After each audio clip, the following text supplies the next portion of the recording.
Right. Now, I have a couple questions for you. But before I do that, as Sir Charles said, my name is Darius, the Professor Wise, and I'm excited to be here with you all today. But I want to ask you a question before we actually get started. How many of you, by show of hands, are here because you're looking to be inspired?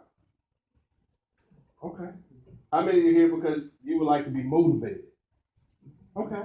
Now, last question. How many of you are here because you may be just looking for that thing, that secret, that key that can help you take your life to that next level?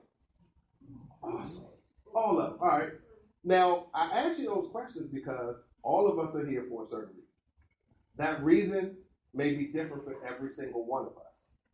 Right? But the ladies and gentlemen that I have the opportunity and the privilege to share this platform with today are going to share some things with you and really pour into you with their expertise and their experience and their knowledge, and pour into you so that you have an opportunity to kind of take your life to that next level. But some of you are going to take that information and you're going to use that information and you're going to thrive. Yeah. But some of you are going to take that information and it's going to be like a warm bath. Right? While you're here, you feel good. It's all cozy. I'm excited. I'm motivated. I'm pumped up. I'm ready to take on the world. But as soon as you walk out of those doors, life is going to hit you right in the mouth. Right? And see, just like with that warm bath, you're going to get out, that cold air hits you, you're going to look to wrap up, you're going to look to get into that comfy, cozy space again, and just kind of just nestle in that space.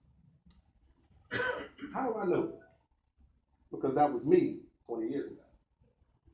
When I was in my early 20s, I was introduced to the world of entrepreneurship. My mentor at the time introduced me to some very amazing people. People like Dale Carnegie, Jack Canfield, Jim Rohn, Zig Ziglar, Les Brown, and people like that. And I started to attend events like this. And I was hooked. I was addicted to the information.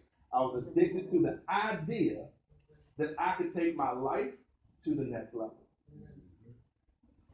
And as I went through, after years of going to event after event, reading dozens of books, listening to hours of audio, I realized that my life was not progressing in the direction and at the rate that I wanted it to go. So I had to stop and I had to think about this for a second. Why am I not achieving the level? Now, I had some success, but I wasn't hitting the level of success that I wanted. And I had to ask myself, why am I not hitting that level of success? Why was I not able to do the things that I had reached out and started this journey to do? One of the things that I realized is that it was not the information that I was hearing. It wasn't the information. So like I said, some of you, it's going to be like a warm bath. Some of you are going to take this information and you're going to run. So it wasn't the information that I was hearing. And I had to understand that that was the case. And I had to realize that because I saw with my own eyes people sitting right next to me taking that same information and thriving. So that proved to me that it wasn't the information. Then it hit me. It's not hearing the information that matters. It is the application and the implementation of that information that makes the difference. Yeah. So now this brought on a whole other problem.